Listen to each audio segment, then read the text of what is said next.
Hello, everyone. Today's webinar will be recorded. Welcome and thank you for tuning in to today's webinar. My name is Keisha Adams and I will be your host. Before we get started, a few housekeeping points.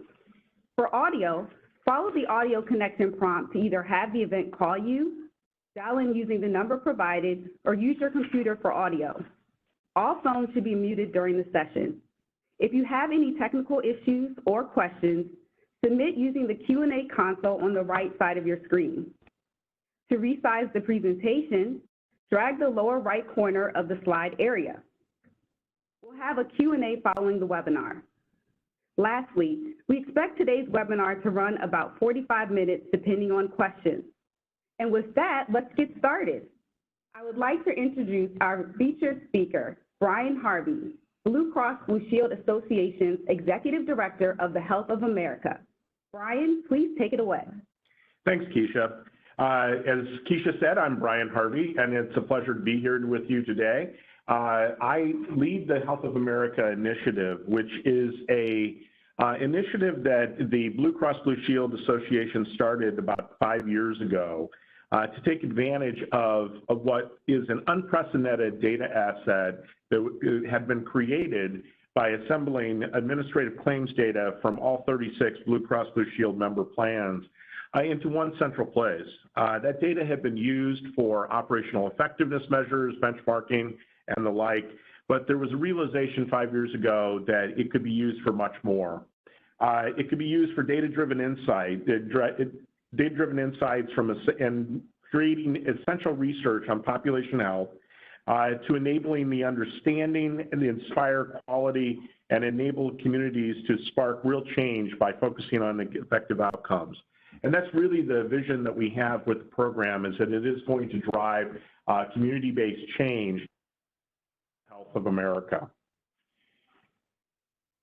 Okay, enough about me and the program. Let's get into why we're here today. We're here to discuss the health of millennials. In today's webinar, we're going to hopefully accomplish three things. We'll talk more deeply about the type of health conditions impacting this generation, as well as the possible impact on healthcare costs, your organization, and the economy as a whole. We're also going to share insights from millennials that to gain a better understanding of their views on the healthcare system as it stands today, as well as share some of their specific needs, wants, and expectations.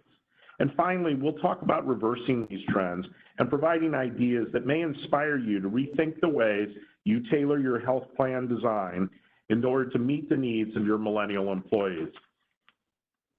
So the first question that many of you might ask is, why did we do this initiative and where did it come from?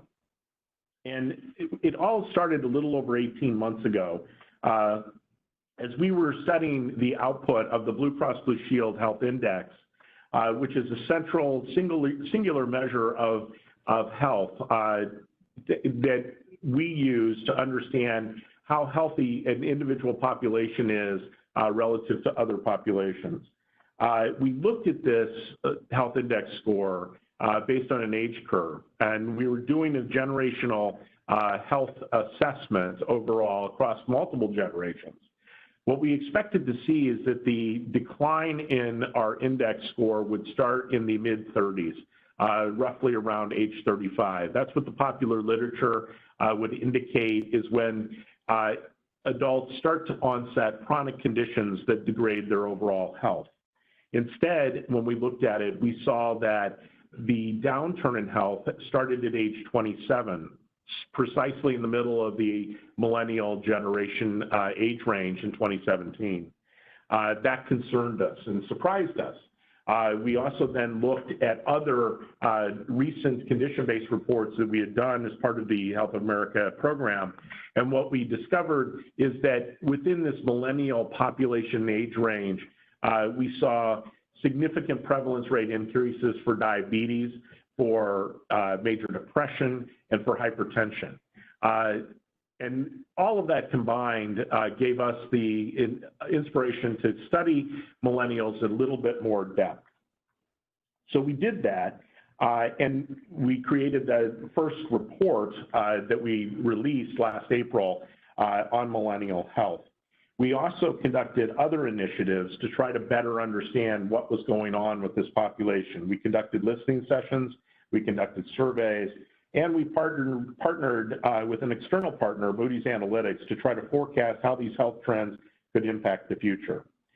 It all resulted in a national forum we co-hosted with Independence Blue Cross Blue Shield on millennial health, a call to action, in November of 2019. The forum included over 500 health professionals, business and community leaders, and millennials, with noteworthy attendees like Olympic gold medalist Lindsey Vonn and ESPN journalist Carrie Champion. Now, before we dig into what millennials' health trends are, let's define who we are talking about. We use the Pew Research definition of millennials. That means that these are individuals that were born between 1981 and 1996. So in the ages, they were aged 21 to 36 when we did our analysis with 2017 data. Today, those individuals in the millennial generation would be aged 24 to 39 in 2020.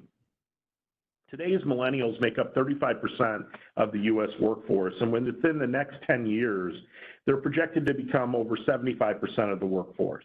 That's why it's so important that you're here today to better understand millennial health trends and how their health could impact the health of your organization. So let's get into it with a quick multiple choice question.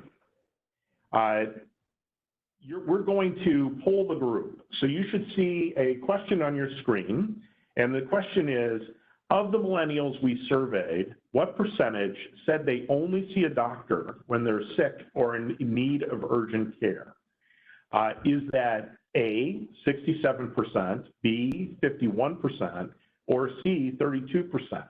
You should see a multiple choice window to the right of the question, so please check the answer that you think is most appropriate.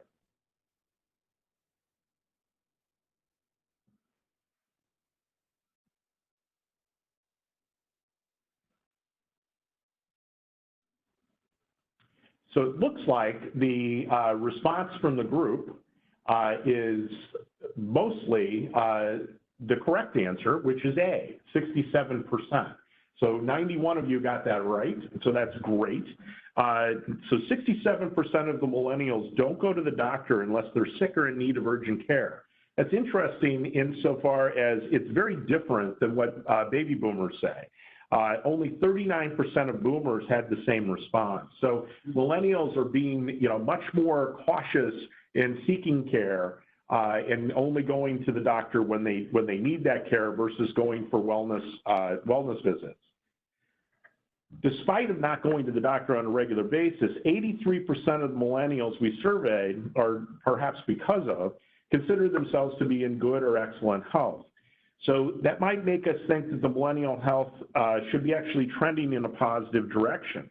But our data shows that 1/3 of millennials actually have adverse health conditions that affect their quality of life. So what are those health conditions?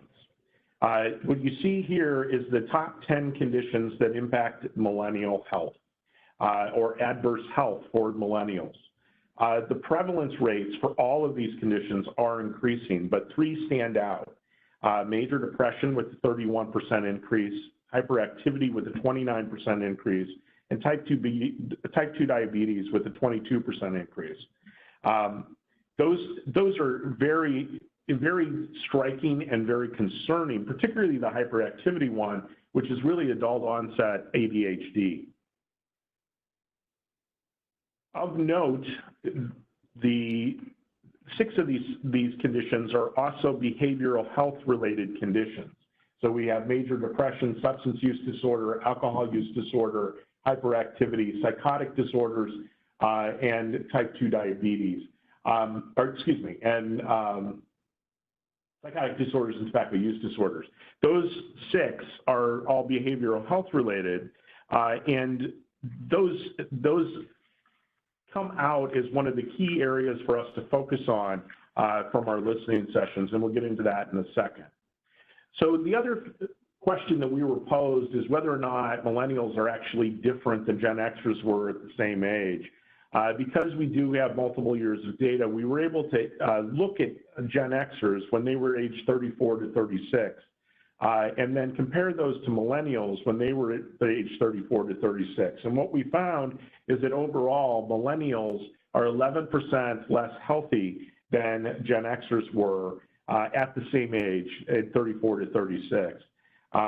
We find that in most of these top 10 health conditions, 8 of the top 10, we have almost double-digit differences between the two generations, with millennials in all cases being higher in terms of prevalence for those conditions. Most alarmingly, without intervention, the Moody's report that was released in November shows that mortality rates could climb more than 40% compared to Gen Xers at the same age because of driven primarily by accidental death due to overdose and suicides.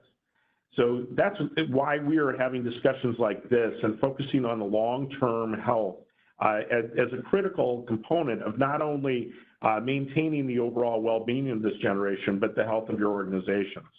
The American workforce and the economy as a whole, which leads us to the next section, which is the potential impact of these health trends. So another question that we have for you is, under the most adverse scenario, how much could we see the treatment costs for millennials increase compared to Gen Xers over the next decade? Is it over 10%, over 30%, or not at all?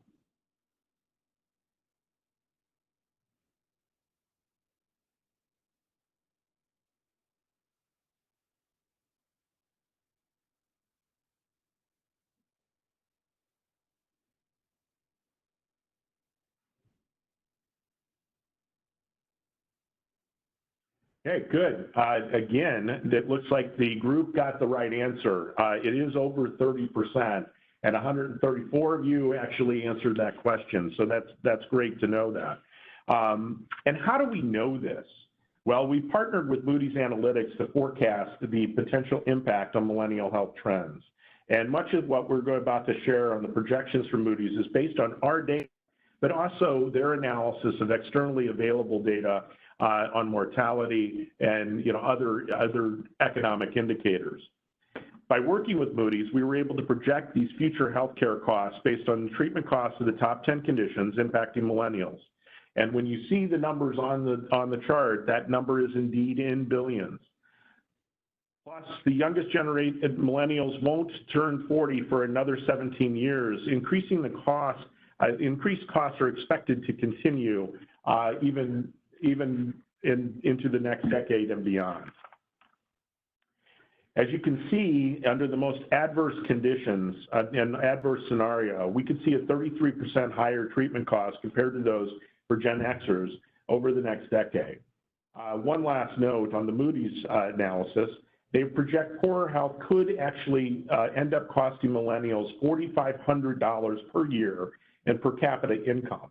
Again, compared to similarly aged Gen Xers, largely due to lost productivity and higher costs of chronic condition management.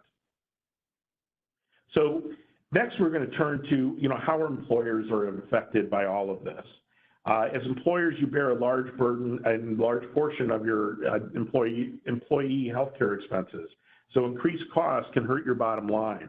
But there are additional ways that declining health can impact your company. As millennials become less healthy, they're more likely to miss work or stop working altogether. What's more, even when they're working, health concerns may prevent them from being as engaged as they could be, and all of which could lead to lower overall productivity for your company. So another question for you. What percentage of millennials say that health insurance has impacted their decision to stay with their current employer? Is it about 25%, almost 50%, or over 80%?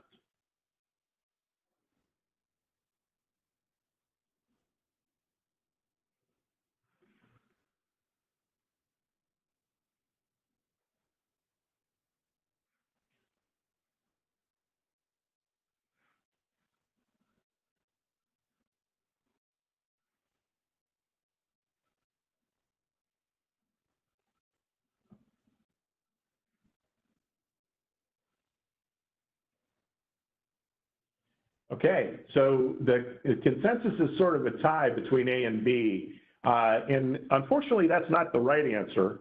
The right answer is over 80% of millennials answered, 84% to be exact, said that health insurance has impacted their decision to stay with their current employer.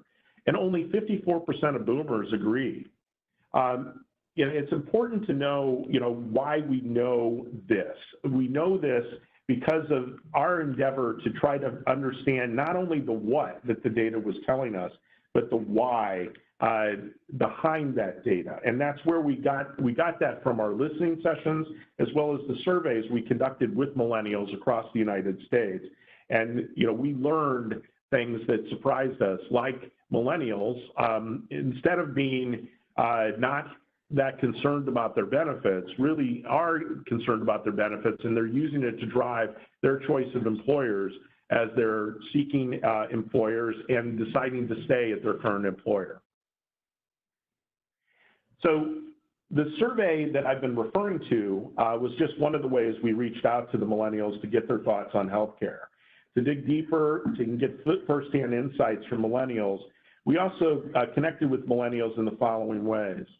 We conducted 16 national listening sessions in markets across the United States with over 450 participants.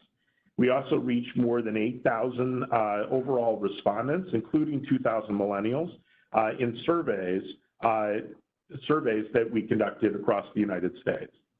And what did we learn out of all of that? So some of the things we learned were surprising. What we learned is millennials are making healthcare choices in different ways than the generations before them. They've also had different expectations, wants, and needs from the healthcare system, as well as from their employers. Let's take mental health, for example. In our survey, only 49% of millennials said that they view their mental health as very good or excellent. That's compared to over 56% of Gen Xers and 69% of baby boomers thinking that their mental health is actually very good or excellent. Clearly, there's something different going on in the way the generations view their mental health, or how they feel about going to the doctor.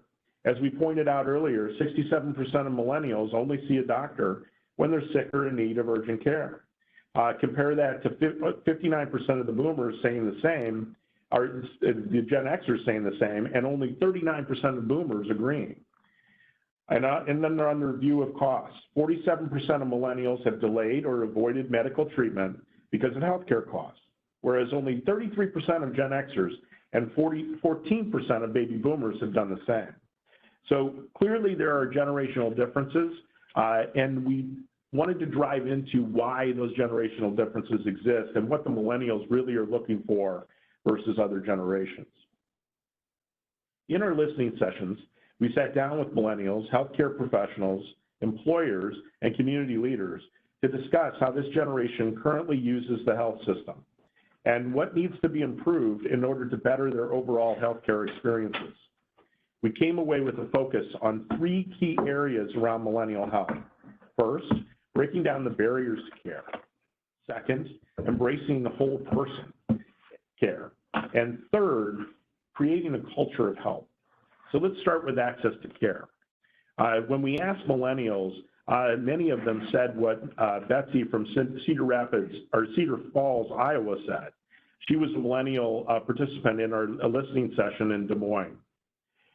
If I'm not feeling well, I want to feel better soon. I don't want to have to wait 2 weeks to see a primary healthcare provider. So I'm going to go to something like telemed or urgent care where I can get a fix immediately. This feeling was definitely echoed by many millennial participants across the United States. We already know that many millennials don't go to the doctor on a regular basis, and we're hearing that access to quality sites of care and not building a relationship with their primary care physician are big reasons why. Considering that millennials are the first generation to grow up using smartphones and social media, it's easy to assume that they prefer to access their health care via digital solutions, But that's not necessarily the full story. Yes, they do want quick and convenient access to care with online scheduling tools, extended office hours, and shorter wait times for appointments. But millennials also express the desire for a personal connection with healthcare professionals. So a multidimensional care model with a balance of in-person visits and digital care, including telemedicine, would be their preferred approach. And we all know how concerned they are with costs. They want to know the exact costs up front to set expectations. And being able to see doctor ratings or a way to get matched with a physician that shares their values is very important to them. Let me introduce you to Sasha. She was a participant in our Minneapolis listening sessions. Sasha said, there aren't necessarily a lot of healthy outlets for folks to access mental health care. And if people aren't actively seeking out or having access to those resources to take care of themselves, it can be really challenging.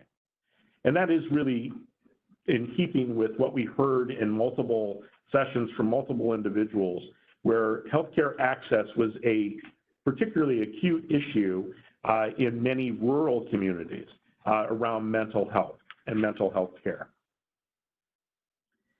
Whether it's skyrocketing student debt, the rise of social media, or the pressure of balancing their personal and professional life, there are a bunch of different factors driving a higher level of stress, anxiety, and depression in millennials, much more so than previous generations have articulated. So healthcare to them is about their emotional and physical well-being. They want the ability to be treated in a holistic manner with seamless integration among primary care providers and behavioral health specialists. They also want unlimited access to behavioral health therapies and counseling visits, and easy access to their medical records and health information, and with the ability to decide who they can share that information with and when. And because millennials are more comfortable talking openly about their mental health than previous generations, there's also less of a stigma when it comes to addressing these issues. They want their primary doctor to understand that and develop a true partnership with them by talking about their mental health and how to manage it. Okay, let's now meet Annie Ryan Koch, a 34-year-old from South Minneapolis. Annie Ryan says, I actually think the biggest thing an employer can do is to promote a culture of self-care and work-life balance. And again, it's key that employers model accessing care and wellness to ensure that their employers are comfortable accessing benefits. It's one thing to have the benefit, and it's another to have the individual feel like there is no stigma or penalty from accessing that benefit. So what specifically did millennials say they wanted when it comes to a healthy workplace? They want more education and assistance with health benefits to help them understand and use their health benefits effectively. They want non-health benefits to help them reduce stress, which could include financial education, tuition reimbursement, flexible hours, and work from home options. Employers could also boost awareness and the use of employee assistance programs. And this is where that destigmatization and modeling of leadership behavior really could come in and play a role in increasing utilization of EAP programs. Lastly, millennials pointed to the importance of less stigma in the office surrounding health conditions. And they'd like to see the leaders in their organization openly discuss these conditions and provide the support for employees in need of help. All right, so that's a recap of what we heard from millennials as we tried to gain a better understanding of their views on healthcare. And now it's time to hear a little bit more from you. So the next question that we have is, as an employer, how would you rate your understanding of your millennial employees? Is it very high, B, just so-so, and C, probably pretty low?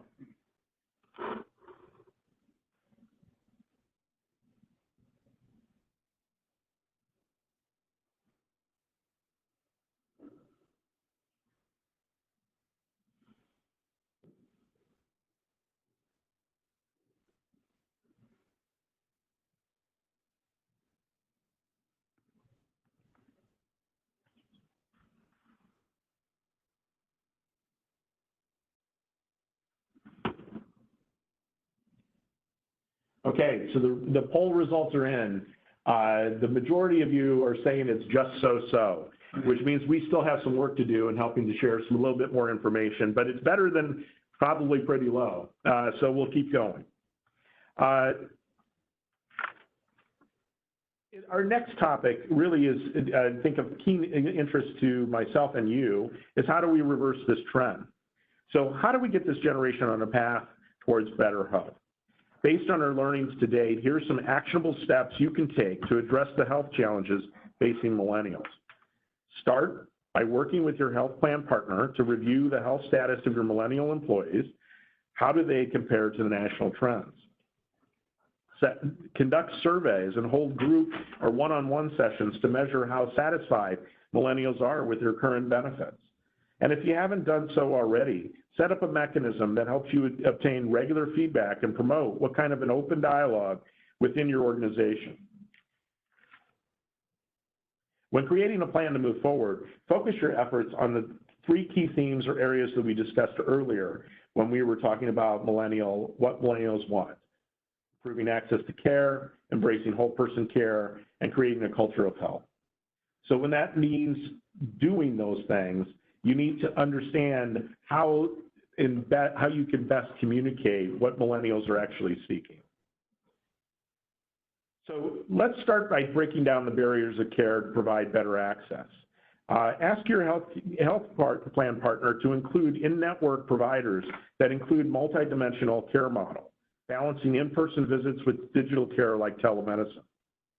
Drive employee awareness of easy access through added convenience of things like extended doctor hours, weekend appointments, online scheduling, and telehealth by promoting these types of messages in your internal communications. Give employees access to tools that provide transparency on both cost and quality of network providers. Around embracing whole person care, more than any other generation, millennials believe in the mind and body are interconnected. So let's talk about the idea of embracing whole person care and how employers can integrate behavioral health into your plan. Make sure your healthcare network can easily connect PCPs with mental health specialists so that they can seamlessly share medical records, health information, and referrals. Expand access to affordable behavioral health care in your plan design, and consider making mental health screenings more standard with no copays, similar to preventive care. Consider offering benefit packages and services that include alternative or natural health options, such as chiropractic care, acupuncture, and dietary plans, as well as things like financial planning.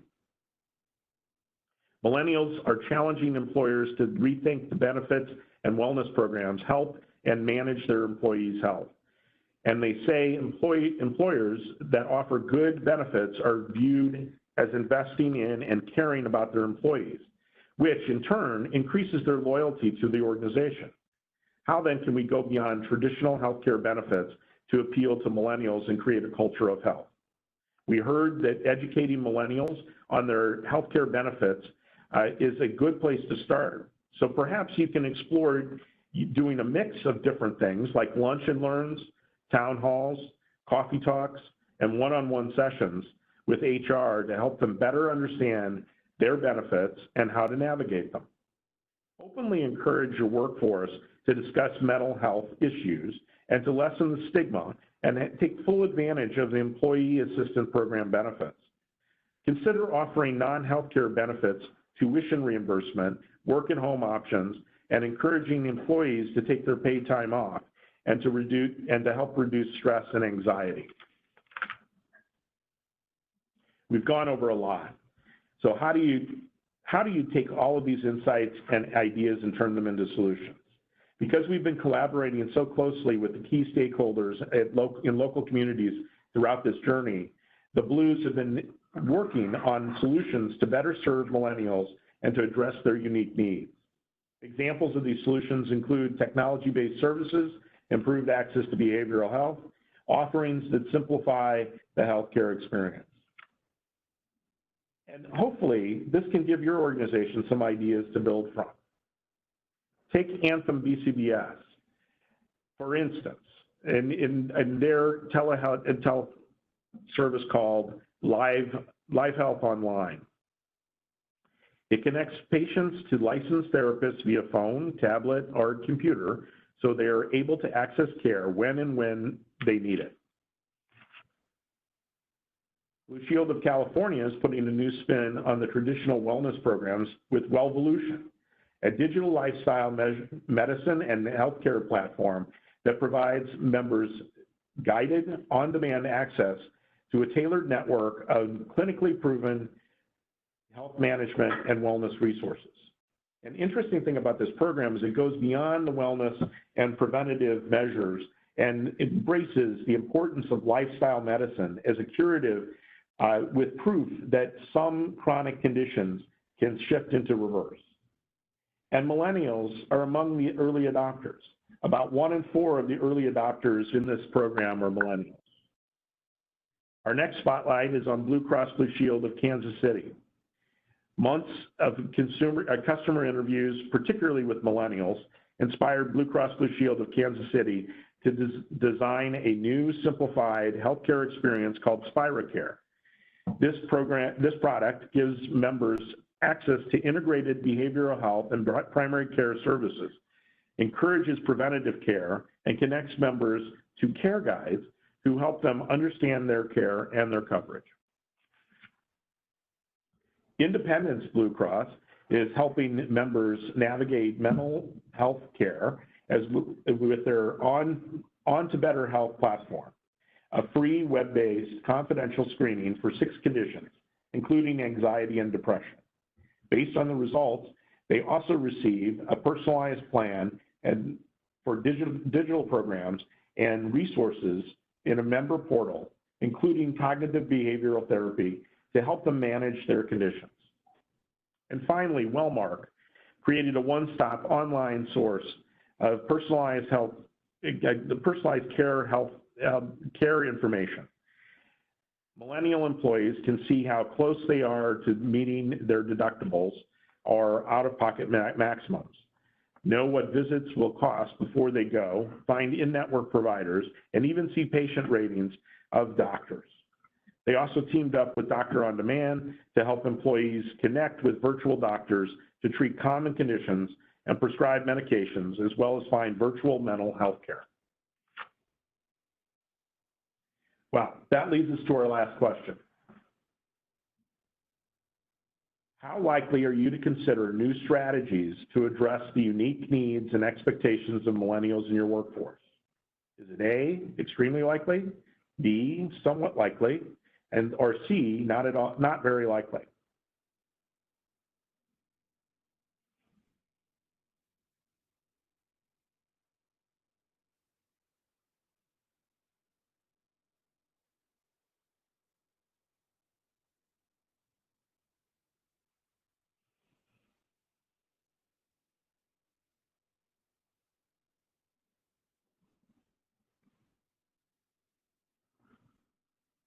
Well, it looks like we've done at least part of our job. The top 2 responses were extremely likely or somewhat likely. So hopefully we have been able to inspire you some information and insights and give you a better understanding of the health challenges facing the core part of your workforce, as well as brought to life the importance of generational health trends beyond just millennials.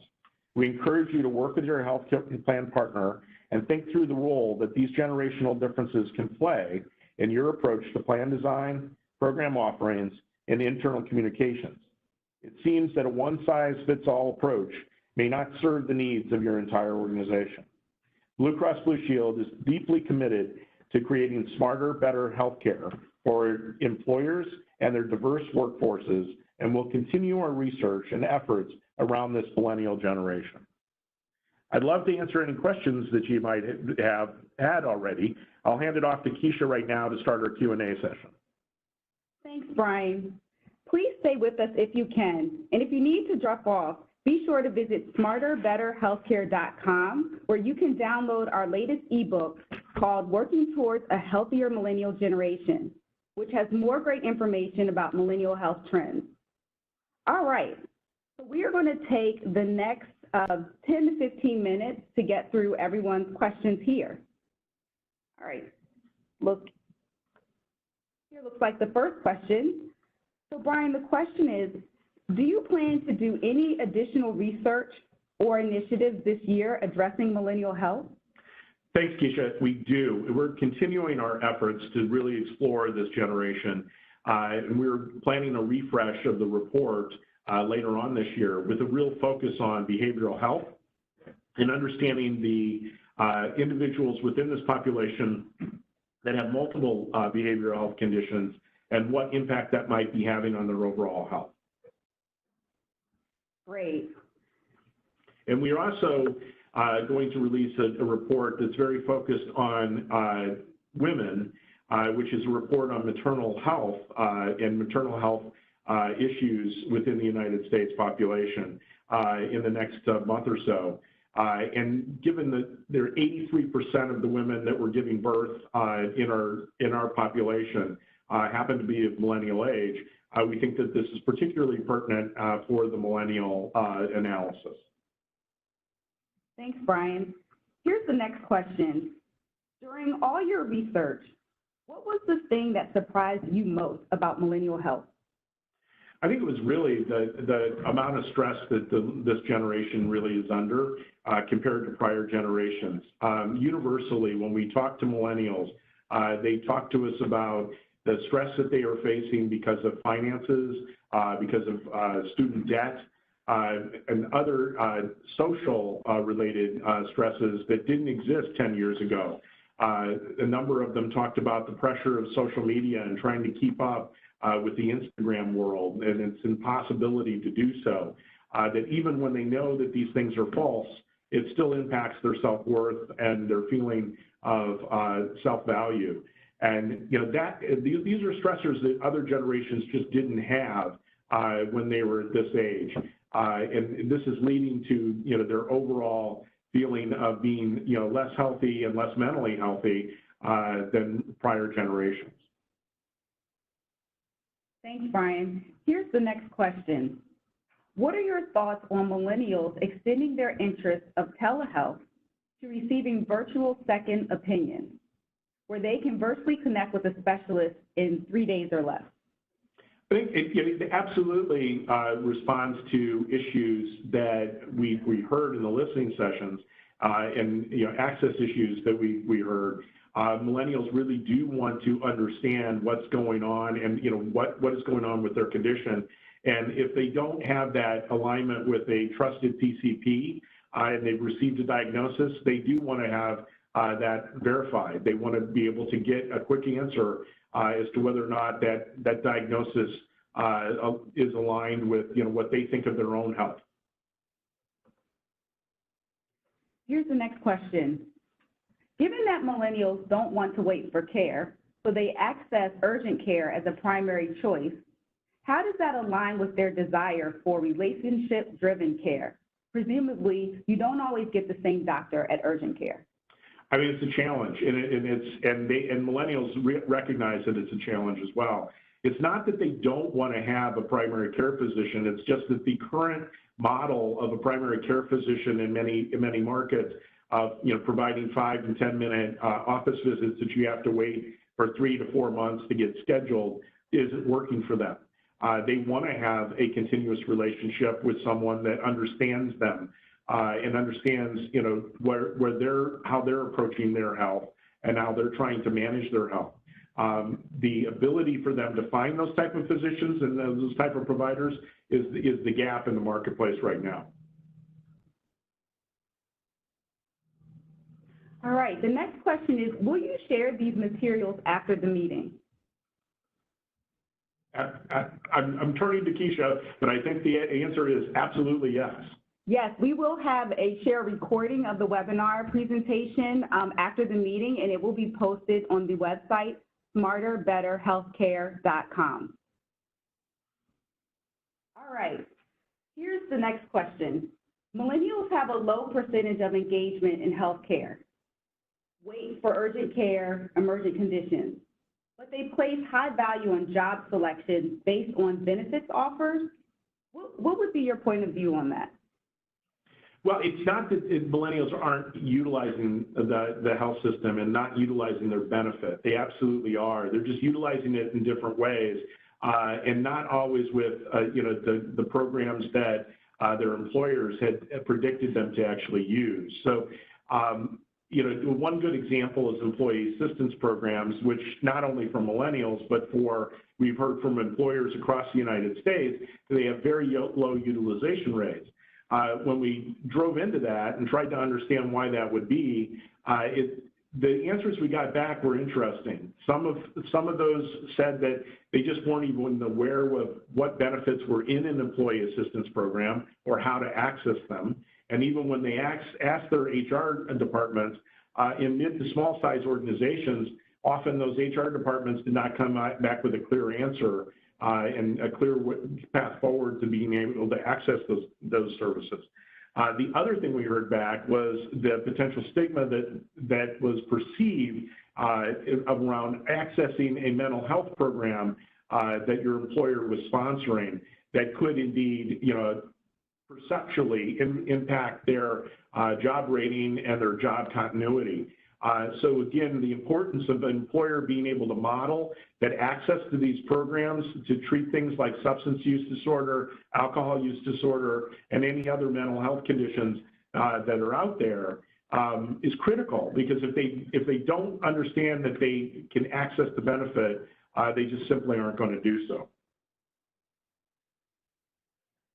Okay, so here's the next question. Related to millennial health, how do you see the healthcare industry in the U.S. Probably within 5 years from now and then 10 years from now?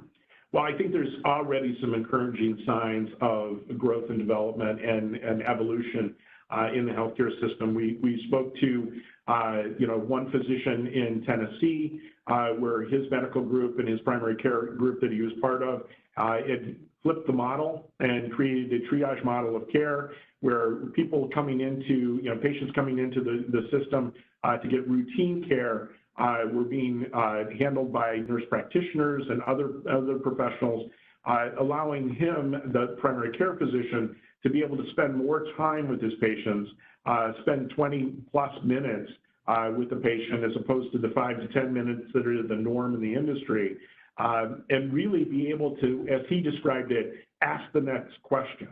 And often what happens when you ask the next question is you find out really what the real underlying issue is behind what the symptoms are that the patient is presenting himself with. So you might find that there's an underlying mental health condition or behavioral health issue that needs to be addressed and treated that you would not understand is there if you only were going through the normal PCP, 5 or 10 minute screening. So that is just one example of how the system is adjusting itself in order to meet that evolving need from millennials. Great. Well, thank you all for submitting questions. And once again, thank you for joining us.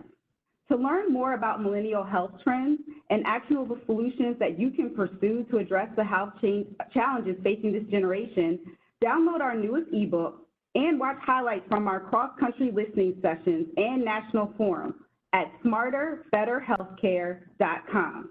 Also, we will post, again, a recording of today's webinar on the website. Thanks again, and have a great rest of your day.